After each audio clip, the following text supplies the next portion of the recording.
Welcome to the Performance Cafe. It's great to have you back.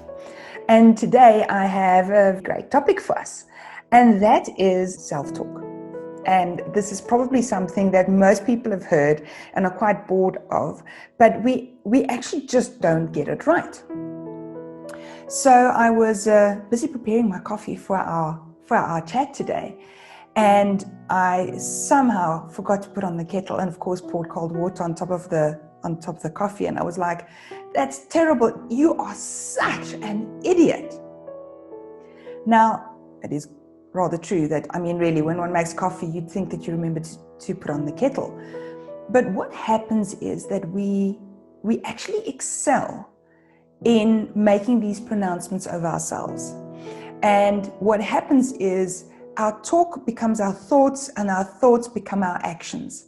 And we start believing ourselves and acting accordingly. So am I an idiot for forgetting to boil the kettle? Probably yes.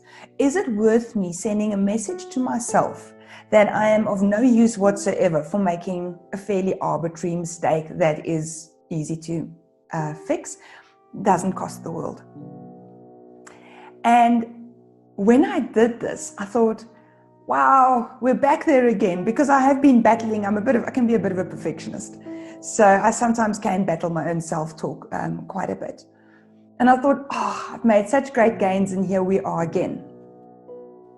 Now, the reason I bring this up is that I think that with lockdown, with everything that's happening that is so negative, that is grinding away at us, there's constant negative news. If it's not about COVID, it is about corruption in South Africa about it, or there's forever something going wrong. It is actually just soul destroying to pay attention to it right now.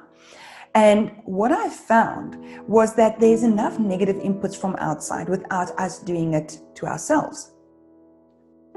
So I have a friend who I'm very close with, and we always joke, and if someone does something wrong and you go, oh, you're such a fruity nana, right? The fruity nana concept is still a negative. It still means you're being a bit of a ditz.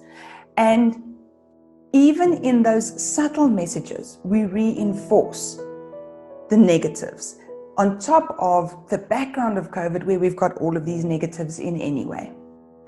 So I'd like to challenge you today, and I'd like you to watch your speech for the next couple of days and see what is it that you talk to yourself about, and what do you call yourself.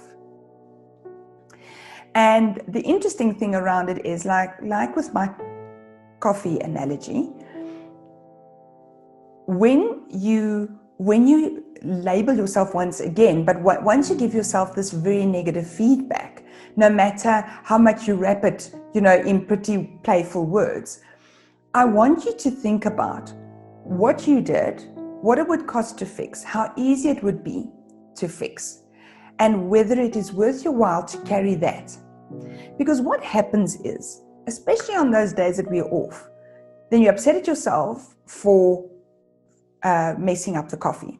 Then you trip over the cat, so then you're also more upset about yourself. Then you forget your key in the house when you need to drive to work. So by the time you get into the car, you've told yourself 3 negative things about yourself. And what you've done is you've set yourself up for a day that's going to start on the negative. And it's just not worth it for a cat, a key, and a cup of coffee. So when we see big results from big mistakes, well, then you shouldn't be calling yourself names. You should be having a serious sit down and reflecting on where did this happen? Why did it happen? What was my role in it? Still, name calling is not going to solve the problem. And so name calling in general just seems to be something that I think we can step away from, especially at times like this, where there is already so much negativity. So that's the glass half empty approach. But I'd like to link that to the glass half full approach.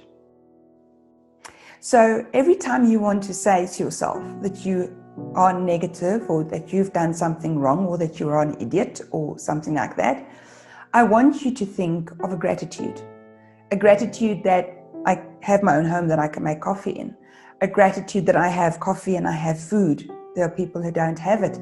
The gratitude that actually, I am someone who loves learning, and actually I'm not an idiot. I just made a mistake. Because I think what we do is there's already so much focus on the negative, and I want to challenge us to be more optimistic, to practice gratitude, and then I'd like us to embrace optimism and say, yes, I made this cup of coffee. Yes, I've now upset the whole apple cart, but you know what? It's just a cup of coffee and I'm going to be fine as soon as I've fixed the problem. And so I'd like to challenge you in, I think, probably one of the shortest vlog episodes I've ever made, to go out there and change your self-talk from the negative to the optimistic and to the grateful. If you like this vlog and you'd like me to continue, if you're watching in YouTube, please will you like and subscribe. If you are watching from Facebook or LinkedIn, please like, share, and then also leave me any messages or comments around your thoughts or any topics that I can take on for you. I'd really enjoy to hear from you. I look forward to seeing you tomorrow at the Performance Cafe.